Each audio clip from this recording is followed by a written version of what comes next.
TV. Wadhi nyime Nyakaramogi ene kata odoko ni midhiero mar oro pod okwako gwenge mathoth mag Kenya bad migawo makoro chal kor lwasi to yango ni koth matin dhi bedo ka chwe kata nyidho e jumani.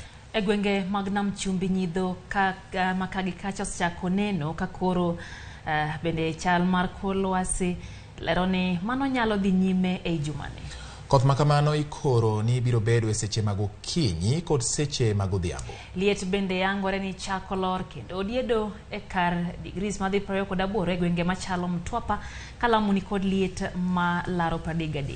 E gwenge ma oluoro Nam Lolwe jokoro nyiso ni koth dhi bedo ka chwe maka kod kacha e jumani mana kaka gwenge mamoko manie masawa mar piny Kenya kod holo mar Okak.